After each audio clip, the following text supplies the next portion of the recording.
اعوذ باللہ من الشیطان الرجیم بسم اللہ الرحمن الرحیم الحمد للہ رب العالمین الصلاۃ والسلام علی اشرف الانبیاء والمرسلین سیدنا و نبینا و طبیب نفوسنا و حبیب قلوبنا و شفیع ذنوبنا و مقتدانا و مولانا ابی القاسم محمد صلی علی محمد وعلی محمد اما بعد فقد قال اللہ تعالی فی کتابہ المجید والفرقانہ الحمید وقولہ الحق بسم اللہ الرحمن الرحیم وَلَقَدْ كَرَّمْنَا بَنِي آدَمَ وَحَمَلْنَاهُمْ فِي الْبَرِّ وَالْبَحْرِ وَرَزَقْنَاهُمْ مِنَ الطَّيِّبَاتِ وَفَضَّلْنَاهُمْ عَلَى كَثِيرٍ مِّمَّنْ خَلَقْنَا تَفْضِيلًا صلوات صلی علی محمد. عزیزان محترم، صاحبان علم و دانش، موالیان علی و بطول و جانثاران اولاد رسول، عزادران امام حسین، صاحبان ایمان و تقوی اور میرے لیے قابل قدر و قابل احترام ساتھیوں، آج میری اس مختصر سی گفتگو کا موضوع سخن انسان کی عظمت ہے، انسان کی کرامت ہے، انسان کا شرف ہے۔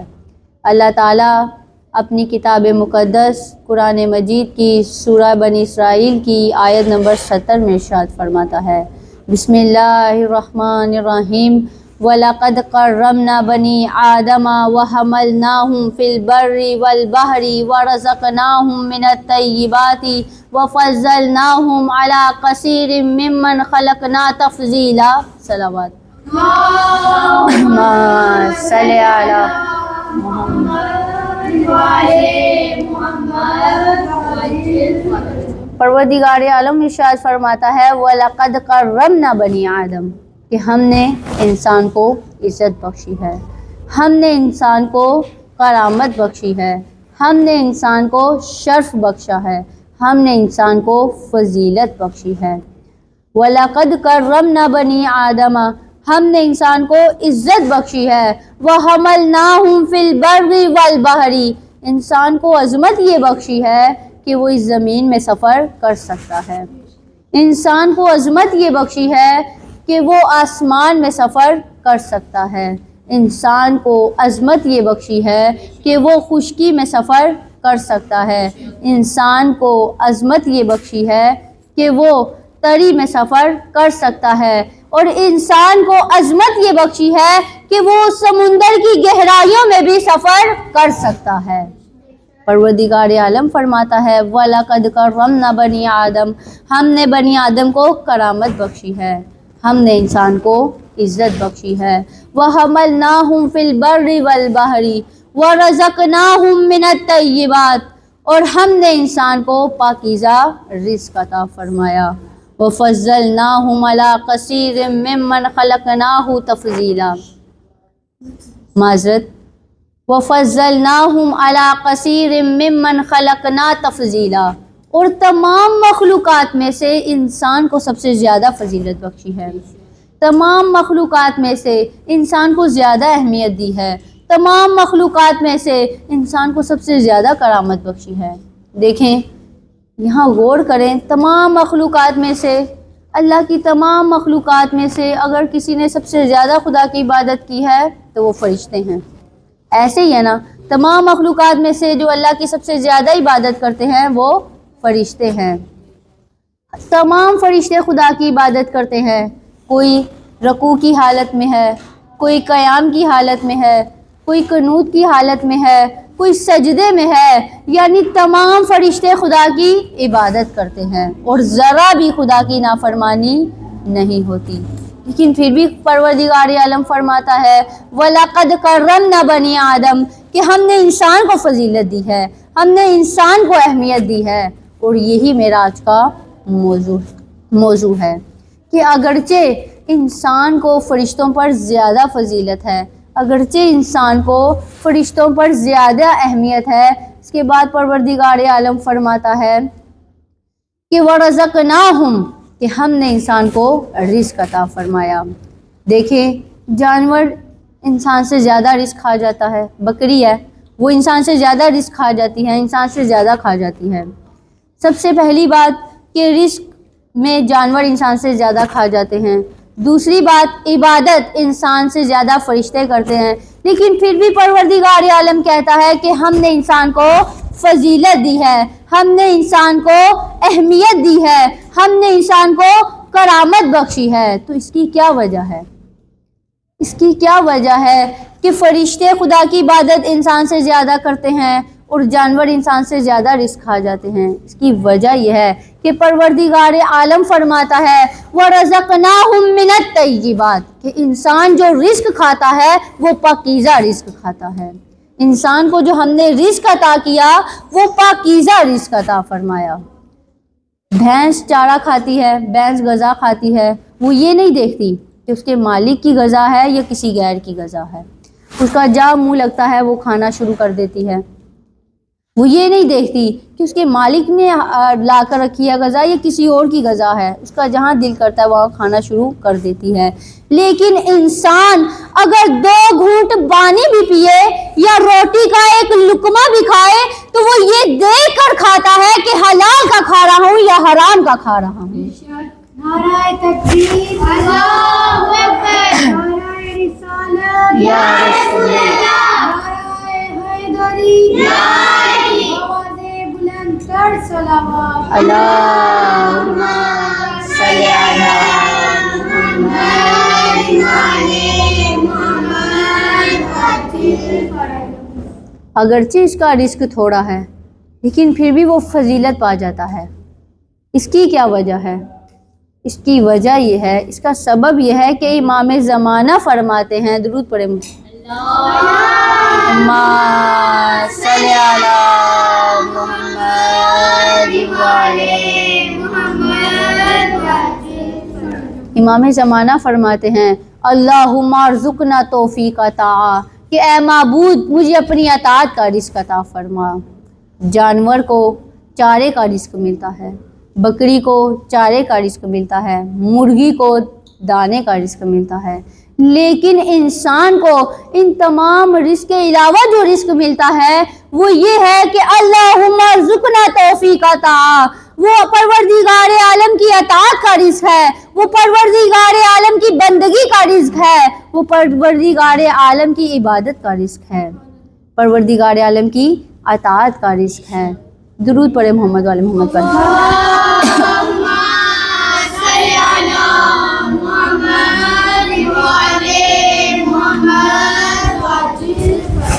تو انسان اس وجہ سے جانوروں سے زیادہ فضیلت ہے کیونکہ انسان کو جو رزق عطا کیا وہ پروردگار عالم نے اپنی اطاعت کا رزق عطا کیا۔ دوسری فضیلت انسان کی کہ انسان کو تمام فرشتوں پر فضیلت حاصل ہے۔ اب سوال یہ ہے کہ انسان کو فرشتوں پر کیسے فضیلت حاصل ہے، انسان کو فرشتوں پر کیسے اہمیت حاصل ہے؟ تو یہاں غور کیجئے گا، یہاں میں بتاتی چلوں کہ جب تمام فرشتے موجود تھے تو اللہ تعالیٰ نے اپنے تمام فرشتوں کو حکم دیا کہ حضرت آدم علیہ السلام کو سجدہ کرو، تو فرشتوں نے کہا اے معبود عبادت ہم کرتے ہیں، اطاعت ہم کرتے ہیں، بندگی ہم کرتے ہیں، سجدے ہم کرتے ہیں اور ہم اس کو سجدہ کیوں کریں؟ تو پروردگار عالم فرماتا اے نادانو، عبادت اپنی جگہ اس انسان کی اس لیے زیادہ اہمیت ہے، اس انسان کی اس لیے زیادہ فضیلت ہے کیونکہ وہ علم آدم الاسماء کلہا، کیونکہ ہم نے اس انسان کو علم دیا ہے۔ تو علم ہی کی بدولت انسان فرشتوں پر فضیلت پا جاتا ہے۔ علم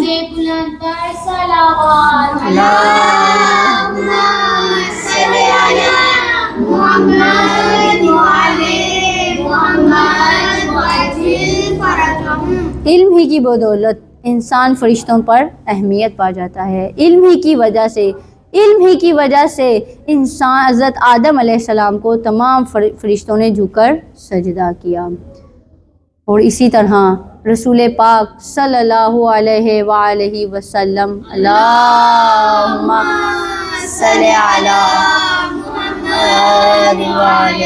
محمد۔ رسول اللہ نے جو اپنی سب سے بڑی فضیلت بیان کی، کہا انا مدینۃ العلم وعلی بابھا، کہ میں علم کا شہر ہوں اور علی اس کا دروازہ ہے۔ تو علم ہی کی وجہ سے انسان اہمیت پا جاتا ہے، علم ہی کی وجہ سے انسان کرامت پا جاتا ہے۔ اور امیر المومنین مطلوب کل طالب غالب علی کل غالب علی ابن ابی طالب فرماتے ہیں،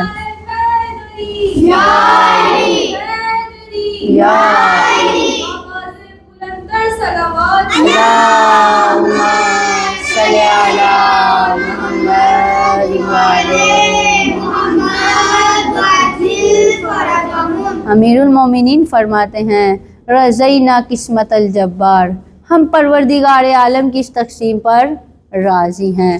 فینا لنا علم، کہ اس نے ہمیں علم عطا کیا، والجہال المال، اور جاہلوں کو مال عطا کیا۔ امیر المومنین فرماتے ہیں رضینا قسمت الجبار، ہم پروردگار عالم کی اس تقسیم پر راضی ہیں کہ اس نے ہمیں علم دیا اور جاہلوں کو مال دیا۔ اس کی کیا وجہ ہے؟ اس کی وجہ یہ ہے کہ فَإِنَّ الْمَالَ يَفْنَى عَنْ قَرِيب، کہ یہ مال ایک نہ ایک دن ختم ہو جائے گا، یہ مال ختم ہونے والا ہے۔ وَإِنَّ الْعِلْمَ بَاقٍ لَا يُزَالُ، اور یہ علم ہمیشہ رہنے والا ہے، یہ علم ہمیشہ رہے گا انسان کے ساتھ۔ تو علم ہی کی وجہ سے، علم ہی کی بدولت فرشتوں کو، انسان کو فرشتوں پر فضیلت حاصل ہے۔ یہ علم ہی کی وجہ سے انسان فرشتوں پر فضیلت پا جاتا ہے۔ اللہ تعالیٰ اس میں سب سے پہلے انسان کی فضیلت بتاتا ہے کہ انسان کو وہ رزق دیا جو کسی کو بھی نہیں عطا کیا۔ انسان کو کون سا رزق دیا؟ اپنی اطاعت کا رزق دیا۔ دوسری فضیلت کہ اللہ تعالیٰ نے تمام فرشتوں پر انسان کو فضیلت دیا ہے۔ انسان کو تمام فرشتوں پر فضیلت صرف علم ہی کی بدولت حاصل ہے۔ یہ انسان کہ جو فرشتوں پر اہمیت رکھتا ہے، یہ انسان کہ جو علم کی وجہ سے فرشتوں پر فضیلت پا جاتا ہے، یہی انسان اگر خدا پر ایمان لے آئے، یہی انسان اگر مومن بن جائے، تو اس وقت اس مومن کی قدر و قیمت یہ ہے، اس وقت اس مومن کی اہمیت یہ بن جاتی ہے کہ اگر کوئی اس کے خلاف سچی زبان استعمال کرے تو یہ غیبت بن جاتی ہے، اگر اس کے سامنے سچی زبان بیان کرے تو اس کی اہانت ہوتی ہے، اور اگر اس کی پیٹھ پیچھے اس کے پیٹھ پیچھے جھوٹی زبان استعمال کرے تو یہ تہمت بن جاتی ہے، اور اگر اسی مومن پہ یہ وار کرے تو یہ قتل بن جاتا ہے اور یہ گناہان کبیرہ میں شامل ہے۔ درود پڑھے محمد والے محمد کی ذات پر۔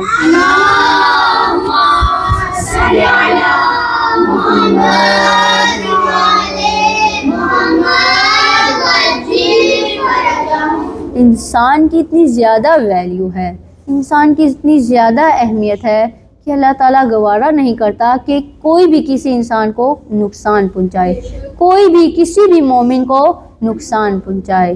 اگر کوئی کسی مومن کو نقصان پہنچاتا ہے یا کسی مومن پر وار کرتا ہے تو یہ قتل بن جاتا ہے، اور قتل ایک گناہان کبیرہ میں شامل ہے۔ اتنی فضیلت ہے انسان کی، جہاں مومن کی جان محترم ہے، جہاں ایک انسان کی جان محترم ہے، جہاں ایک انسان کا نفس محترم ہے، وہی انسان کا مال بھی محترم ہے، وہی انسان کے مال کی حفاظت کرنا بھی ضروری ہے۔ اللہ تعالیٰ سورہ نساء کی آیت نمبر 29 میں ارشاد فرماتا ہے، بسم اللہ الرحمن الرحیم، یا ایھا الذین آمنوا لا تأکلوا اموالکم بینکم بالباطل، کہ ایک دوسرے کا مال ناحق طریقے سے تمہارے اوپر جائز نہیں ہے. ایک دوسرے کا مال بغیر اجازت کے تمہارے اوپر جائز نہیں ہے. اس سے ہمیں پتہ یہ چلتا ہے کہ جہاں ایک انسان کے جان کی حفاظت کرنا ضروری ہے وہیں ایک انسان کے مال کی حفاظت کرنا بھی بہت زیادہ ضروری ہے. مثلاً اگر آپ کے پاس کوئی اپنی امانت رکھواتا ہے، اگر آپ اس میں خیانت کر لیتے ہیں تو آپ گناہ گار ہوں گے. آپ کہتے ہیں کہ چلو اس نے مال رکھوایا، چلو میں اس میں سے استعمال کر لوں، تو یہ آپ کے لیے جائز نہیں ہے، کیونکہ پروردگار عالم فرماتا ہے کہ ایک دوسرے کا مال ناحق طریقے سے تمہارے اوپر جائز نہیں ہے. رسول پاک صلی اللہ علیہ وآلہ وسلم، اللہم صلی علی محمد وآلہ، اپنے آخری حج میں فرماتے ہیں کہ اے لوگو، ایک دوسرے کا قتل تم پر حرام ہے، ایک دوسرے کا قتل تم پر حرام ہے، اور اسی طرح ایک دوسرے کا مال کھانا بھی تم پر جائز نہیں ہے. اب اپنے آپ پہ تم ظلم نہ کرو اور میرے بعد تم کفر کی طرف نہ پلٹنا. اس سے ہمیں پتہ یہ چلتا ہے کہ جہاں ایک مومن کا مال محترم ہوتا ہے، جہاں ایک مومن کے مال کی حفاظت کرنا ضروری ہے، وہی ایک انسان کی جان بھی بہت محترم ہے، وہی ایک مومن کا نفس بھی بہت محترم ہے. کیونکہ اللہ تعالیٰ قرآن مجید میں ارشاد فرماتا ہے من قتل نفسا بغیر نفس او فساد فی الارض فکأنما قتل الناس جميعا ومن احیاها فکأنما احیا الناس جميعا. پروردگار عالم فرماتا ہے من قتل نفسا بغیر نفس او فساد فی الارض فکأنما قتل الناس جميعا، کہ اگر کوئی ایک انسان کو قتل کرے، اگر کوئی ایک انسان کو قتل کرے تو ایسے ہے کہ جیسے اس نے پوری انسانیت کو قتل کیا ہو. ومن احیاها فکأنما احیا الناس جميعا، اور اگر کوئی کسی ایک انسان کی جان بچا لے تو ایسے ہے کہ جیسے اس نے پوری انسانیت کی جان بچا لی ہو. حدیث میں ہے کہ امام جعفر صادق علیہ السلام فرماتے ہیں صلی اللہ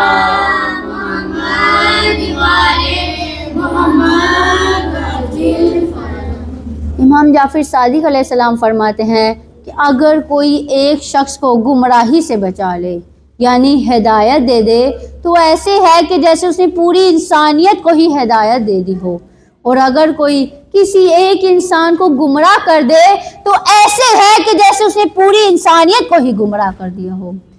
اس کی وضاحت کے لیے آپ کے سامنے مثال بیان کرتی چلوں. درود پڑھیں محمد والے محمد کی ذات پر. اللہم صلی علی محمد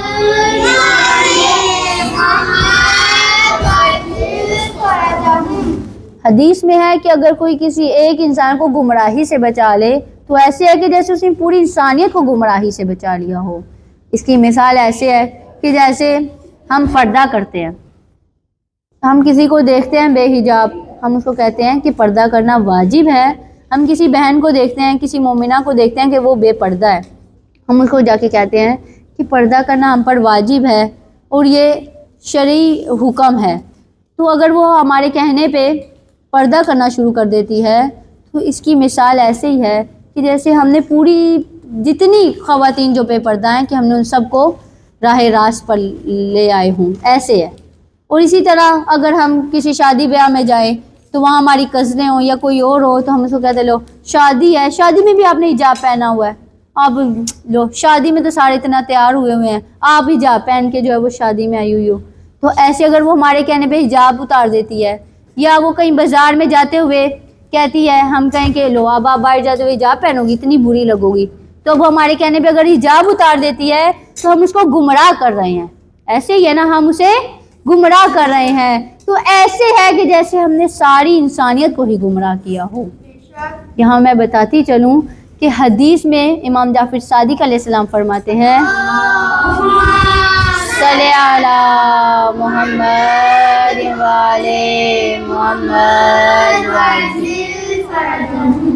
کہ اگر کوئی ایک انسان کو ہدایت دے دے، راہ راست پر لے آئے، راہ الہی میں لے آئے، تو ایسے ہے کہ جیسے اسے پوری انسانیت کو ہدایت دے دی ہو. اور اگر کوئی کسی ایک انسان کو گمراہ کر دے تو ایسے ہے کہ جیسے اس نے پوری انسانیت کو ہی گمراہ کر دیا ہو. اور بالکل اسی طرح اگر کوئی کسی ایک انسان کو قتل کرتا ہے تو ایسے ہے کہ جیسے اس نے پوری انسانیت کو ہی قتل کر دیا ہو. کسی ایک انسان کا قتل کرنا بہت بڑا گناہ ہے اور یہ گناہ کبیرہ میں شامل ہے.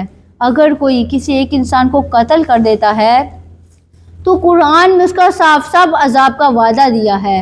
اللہ تعالیٰ سورہ نساء کی آیت نمبر 93 میں ارشاد فرماتا ہے بسم اللہ الرحمن الرحیم وَمَن يَقْتُلْ مُؤْمِنًا مُتَعَمِّدًا فَجَزَاؤُهُ جَهَنَّمُ خالداً فيها وغضب الله عليه ولعنه وأعد له عذابا عظيما. اللهم صل على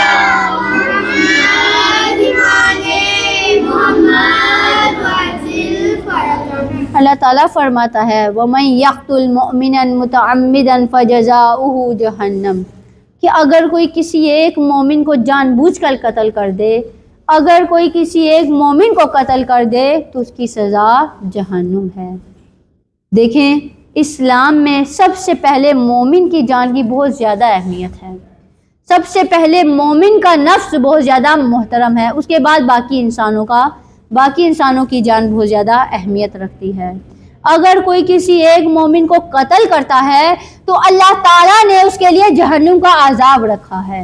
پروردگار عالم اس آیت میں فرماتا ہے وَمَن يَقْتُلْ مُؤْمِنًا مُتَعَمِّدًا فَجَزَاؤُهُ جَهَنَّمُ خالداً فيها وغضب الله عليه ولعنه وأعد له عذابا عظيما. درود پڑھیں محمد والے محمد. اللهم صل على محمد وعلى محمد وعجل فرجهم. اسی طرح کی ایک ڈھیلی ڈھالی اور صلوات پڑھ دیں. اللهم صل على محمد وعلى محمد وعجل فرجهم. تو اللہ تعالیٰ اس آیت میں فرماتا ہے کہ جو بھی کسی ایک انسان کو قتل کرے گا، اس آیت میں اللہ تعالیٰ نے 5 سزائیں اس شخص کے لیے رکھی ہیں کہ جو بھی کسی مومن کو قتل کرے یا کسی انسان کو قتل کرے تو پروردگار عالم نے اس کے لیے 5 عذاب تیار کر رکھے ہیں. سب سے پہلا عذاب فجزاؤ جہنم، اس کے لیے جہنم ہے. دوسرا خالداً فیہا، وہ اس جہنم میں ہمیشہ رہے گا. وغضب اللہ علیہ، تیسرا عذاب اس کا یہ ہے کہ اللہ کا غضب ہوگا. اور چوتھا عذاب ولعنہ، اللہ کی لعنت ہوگی.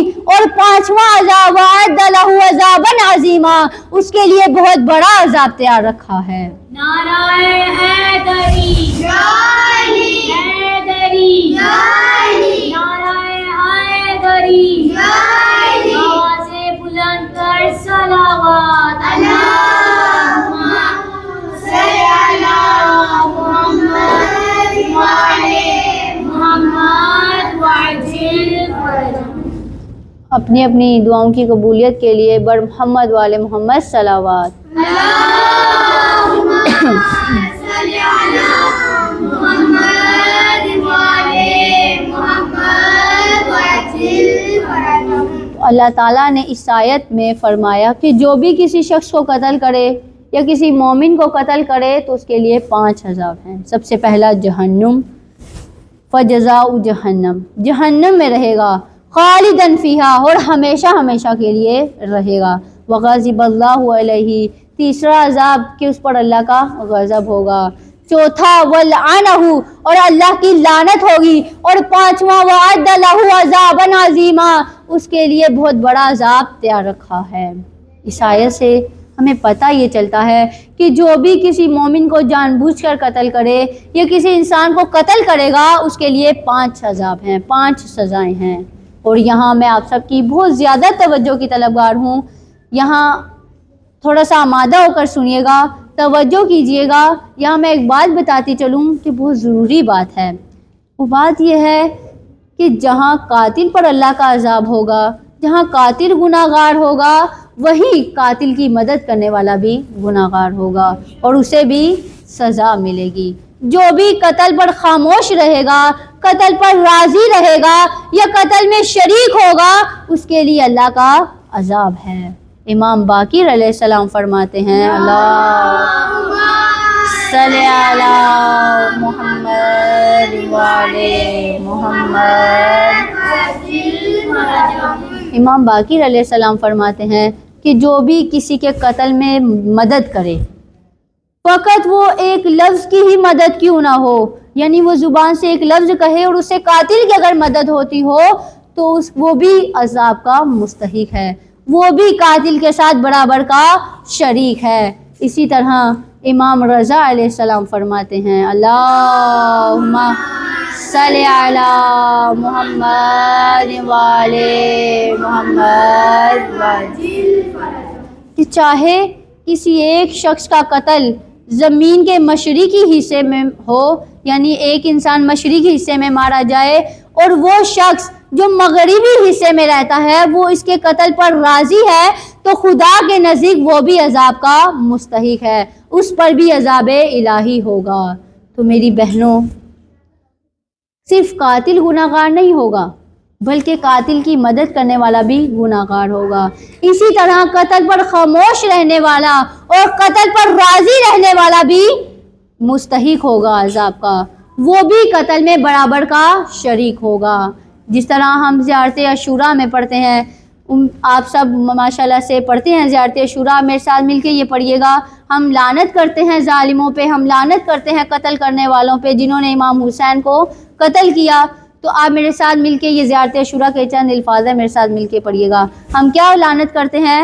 فَلَعَنَ اللَّهُ أُمَّةً قَتَلَتْكَ وَلَعَنَ اللَّهُ أُمَّةً ظَلَمَتْكَ وَلَعَنَ اللَّهُ أُمَّةً سَمِعَتْ بِذَلِكَ فَرَضِيَتْ بِهِ۔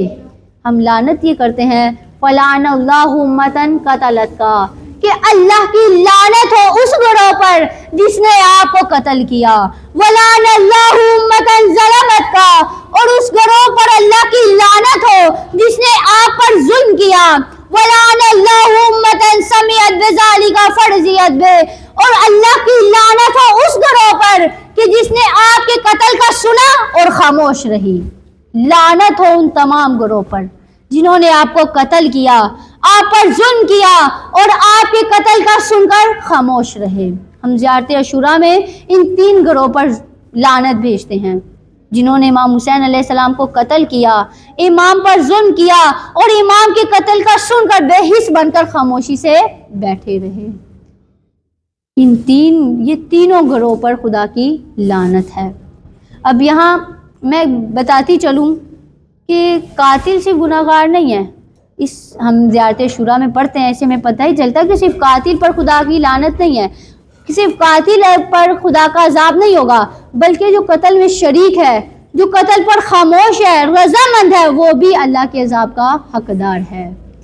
اب یہ بات تو سمجھ میں آ گئی کہ قاتل اور قاتل کی مدد کرنے والا دونوں عذاب الہی کے مستحق ہیں، دونوں گناہگار ہیں۔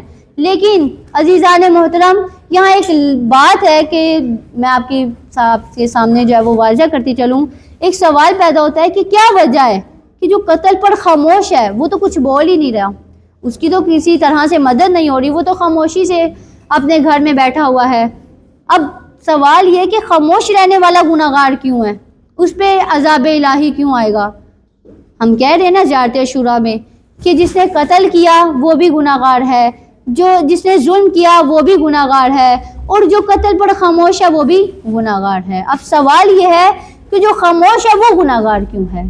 تو یہاں میں تمام مومنین کی توجہ کی طلبگار ہوں کہ جہاں قاتل کی مدد کرنے والا اور قاتل گناہگار ہے، وہیں خاموش رہنے والا بھی گناہگار ہے۔ اس کی وجہ یہ ہے کہ خاموشی جو ہے قاتل کی مدد کرتی ہے۔ اگر ہم خاموش رہیں گے اس سے قاتل کی مدد ہوگی۔ کیسے مدد ہوگی؟ جب کوئی کسی پہ ظلم کر رہا ہے یا کسی انسان کو قتل کر رہا ہے، اگر اس کو کوئی روکنے والا نہیں ہوگا، اس کو کوئی ٹوکنے والا نہیں ہوگا، تو اس کے اندر کانفیڈنٹ پیدا ہوگا، اس کے اندر ایک جرأت پیدا ہوگی، وہ اور زیادہ قتل کرے گا، وہ اور زیادہ ظلم کرے گا، وہ بہادری کے ساتھ لوگوں کو قتل کرے گا۔ کسی نے کیا خوب کہا، ہم بات کریں دلیلوں سے تو رد ہوتی ہے، ہم بات کریں دلیلوں سے تو رد ہوتی ہے، ہم بات کریں دلیلوں سے تو رد ہوتی ہے، ان کے ہونٹوں کی خاموشی بھی سند ہوتی ہے۔ ہم بات کریں دلیلوں سے تو رد ہوتی ہے، ان کے ہونٹوں کی خاموشی بھی سند ہوتی ہے۔ سانس لیتے ہوئے انسان بھی ہے لاشوں کی طرح، سانس لیتے ہوئے انسان بھی ہے لاشوں کی طرح، اب دھڑکتے ہوئے دل کی بھی لہد ہوتی ہے۔ درود پڑھے محمد والے محمد پر۔ صلی علی محمد وعلی محمد وعجل فرجهم۔ ہم بات کریں دلیلوں سے تو رد ہوتی ہے، ان کے ہونٹوں کی خاموشی بھی سند ہوتی ہے۔ سانس لیتے ہوئے انسان بھی ہے لاشوں کی طرح، اب دھڑکتے ہوئے دل کی بھی لہد ہوتی ہے۔ شوبدہ گر بھی پہنتے ہیں خطیبوں کا لباس، شوبدہ گر بھی پہنتے ہیں خطیبوں کا لباس، بولتا جہل ہے بدنام خرد ہوتی ہے۔ کچھ نہ کہنے سے بھی چھن جاتا ہے اعزاز سخن، کچھ نہ کہنے سے بھی چھن جاتا ہے اعزاز سخن، ظلم سہنے سے بھی ظالم کی مدد ہوتی ہے۔ نعرہ تکبیر، اللہ اکبر، نعرہ تکبیر، اللہ اکبر، نعرہ رسالت، یا رسول اللہ، نعرہ حیدری، حیدری، اور محمد وعلی محمد صلوات۔ اللہم صلی علی محمد وعلی محمد وعجل فرجهم۔ یعنی خاموش رہنے سے بھی ظالم کی مدد ہوتی ہے، خاموش رہنے سے بھی قاتل کی مدد ہوتی ہے۔ جو خاموش ہے وہ بھی قتل میں برابر کا کردار ادا کر رہا ہے، وہ بھی قتل میں برابر کا شریک ہے۔ اس لیے خاموشی بہت بڑا گناہ ہے، گناہ کبیرہ میں شامل ہے۔ جس طرح ہم دیکھیں تو کربلا میں بنو امیہ کے چند ہزار لوگوں نے امام حسین علیہ السلام کو قتل کیا یا امام حسین علیہ السلام پر ظلم کیا، لیکن ہم کیا پوری بنو امیہ پر لعنت بھیجتے ہیں؟ اس کی کیا وجہ ہے؟ اس کی وجہ یہ ہے کہ پروردگار عالم سورہ شمس میں ارشاد فرماتا ہے، بسم اللہ الرحمن الرحیم، پڑھیے گا میرے ساتھ، بسم اللہ الرحمن الرحیم، والشمس وضحاها والقمر اذا تلاها والنهار اذا جلاها والليل اذا يغشاها والسماء وما بناها والارض وما طحاها والنفس وما سواها فالهمها فجورها وتقواها قد افلح من زكاها وقد خاب من دساها كذب الثمود بطغواها إذ انبعث أشقاها فقال لهم رسول الله ناقة الله وسقياها فكذبوه فعقروها فدمدم عليهم ربهم بذنب فسواها ولا يخاف عقباها۔ صلی علی محمد وعلی محمد۔ پروردگار عالم ارشاد فرماتا ہے، کذب الثمود بطغواها، اس قوم سمود نے بڑی نافرمانیاں کی ہیں، بڑے گناہ کی ہیں، بڑی نافرمانیاں کی ہیں۔ اذ انبعث اشقاها، جب ان میں سے ایک شقی اٹھا، فقال لهم رسول اللہ ناقۃ اللہ وسقیاها، تو اسے اللہ کے رسول نے حکم دیا کہ تم اللہ کی اونٹنی کو پانی پلاؤ اور اس کی حفاظت کرو، اللہ کی اونٹنی کی حفاظت کرو اور اسے پانی پلاؤ۔ فَكَذَّبُوهُ فَعَقَرُوهَا، اس نے کیا کیا کہ اللہ کی اونٹنی کی ٹانگیں کاٹ دیں، اس نے اس اونٹنی کو مار ڈالا۔ فَدَمْدَمَ عَلَيْهِمْ رَبُّهُمْ بِذَنبٍ فَسَوَّاهَا، تو اللہ نے کیا کیا؟ اللہ نے پوری قوم پر عذاب نازل کیا، اللہ نے پوری کی پوری قوم کو عذاب میں مبتلا کر دیا۔ دیکھیں، ناقہ صالح کو کاٹنے والا صرف ایک شخص تھا، صرف ایک شخص نے اللہ کی اونٹنی کو کاٹا، لیکن اللہ تعالیٰ نے عذاب ساری قوم پر نازل کیا۔ اس کی کیا وجہ ہے؟ جب لوگوں نے مولا علی علیہ السلام سے پوچھا کہ یا علی آپ بتائیے گا کہ ناک صالح کو کاٹنے والا صرف ایک شخص تھا، لیکن پروردگار عالم نے عذاب ساری قوم پر نازل کر دیا، تو اس کی کیا وجہ ہے؟ تو مولا علی علیہ السلام فرماتے ہیں کہ اگرچہ ناک صالح کو کاٹنے والا صرف ایک شخص تھا، خدا نے پوری قوم پر عذاب اس لیے نازل کیا کیونکہ بالراضی وہ پوری قوم اس قتل میں راضی تھی، وہ پوری قوم اس کو قتل کرنے پر راضی تھی، اس لیے اللہ تعالیٰ نے پوری قوم پر عذاب نازل کر دیا۔ ہم کہتے ہیں پوری ہم بنو امیہ پر لعنت کیوں بھیجتے ہیں؟ اس کی وجہ یہی ہے کہ اگرچہ کچھ چند لوگوں بنو امیہ کے چند لوگوں نے امام حسین علیہ السلام کو قتل کیا، چند لوگوں نے امام حسین علیہ السلام کو شہید کیا، لیکن ہم پوری کی پوری بنو امیہ پر اس لیے لعنت بھیجتے ہیں کیونکہ جس طرح ناک صالح کو کاٹنے والا ایک شخص تھا لیکن اللہ نے عذاب پوری قوم پر نازل کیا، اسی طرح اگرچہ بنو امیہ کے چند لوگوں نے امام حسین علیہ السلام کو شہید کیا، ہم اس لیے بنو امیہ کی پوری قوم پر لعنت بھیجتے ہیں کیونکہ وہ خاموش تھے، وہ اس وقت راضی تھے، انہوں نے کچھ بھی ان کے خلاف آواز بلند نہیں کی، وہ اس وقت راضی تھے، اس لیے آج ہم پوری کی پوری بنو امیہ پر لعنت بھیجتے ہیں۔ درود پڑھے محمد والے محمد کے ساتھ پڑھیں۔ صلی علی محمد۔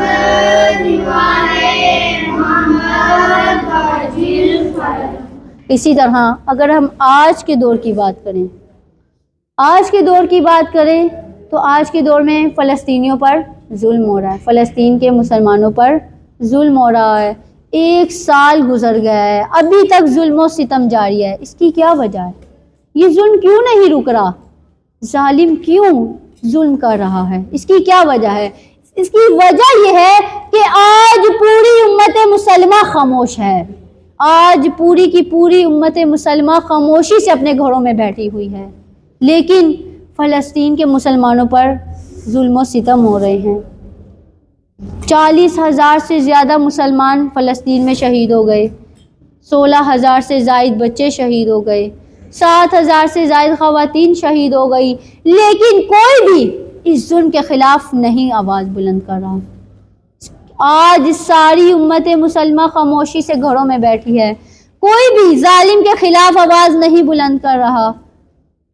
اگر ہم فلسطین کی حمایت میں نہیں آواز بلند کریں گے، آج اگر ہم مظلومین کی آواز نہیں بلند کریں گے، مظلومین کی حمایت پر آواز نہیں بلند کریں گے، تو آج ہم بھی گناہگار کہلائیں گے، ہم بھی قتل میں برابر کے شریک کہلائیں گے، ہم بھی عذاب الہی کے مستحق کہلائیں گے۔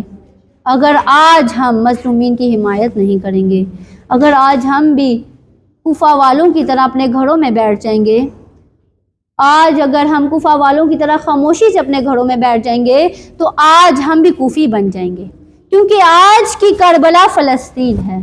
فلسطین میں جتنا ظلم ہو رہا ہے، امت مسلمہ اتنی خاموشی سے بیٹھی ہوئی ہے۔ آج اگر ہم ان کی آواز پر لبیک نہیں کہیں گے، آج اگر ہم ان کی آواز نہیں بلند کریں گے، آج اگر ہم ان کی حمایت میں آواز نہیں بلند کریں گے، تو ہم بھی عذاب الہی کے مستحق ہو جائیں گے، ہم بھی گناہگار کہلائیں گے، ہم بھی عذاب الہی کے مستحق ہو جائیں گے۔ درود پڑھے محمد والے محمد کی ذات پر۔ صلی علی محمد والے ہماری ذمہ داری یہ بنتی ہے کہ آج ہم مظلومین کی حمایت میں آواز بلند کریں، بے حس بن کر نہ بیٹھیں، بلکہ ان کی آواز پر لبیک کہیں، ان کی حمایت میں آواز بلند کریں۔ تو عزیزان محترم، میں آپ کی زحمتوں کو تمام کرتی چلوں۔ اس پوری گفتگو سے جو ہمیں سبق ملتا ہے، اس پوری گفتگو سے جو نتیجہ ملتا ہے، وہ یہ ہے کہ اگرچہ ہم کسی بھی ایک گناہ پر راضی نہ ہوں، مطلب اگر ہم کسی ایک گناہ پہ راضی ہیں، کسی بھی ایک گناہ پر راضی ہیں، تو ہم آٹومیٹکلی اس گناہ میں شامل ہو جائیں گے، یا اگر ہم کسی بھی ایک نیکی پہ راضی ہیں، یا اس نیکی کی نیت کرتے ہیں، یا اس نیکی کا ارادہ کرتے ہیں، یا اس نیکی پر راضی ہیں، تو ہم آٹومیٹکلی اس نیکی میں شامل ہو جاتے ہیں، اگرچہ ہم وہاں موجود نہ ہوں، لیکن ہم اس نیکی میں شامل ہو جاتے ہیں۔ جس طرح مولا علی علیہ السلام جب جنگ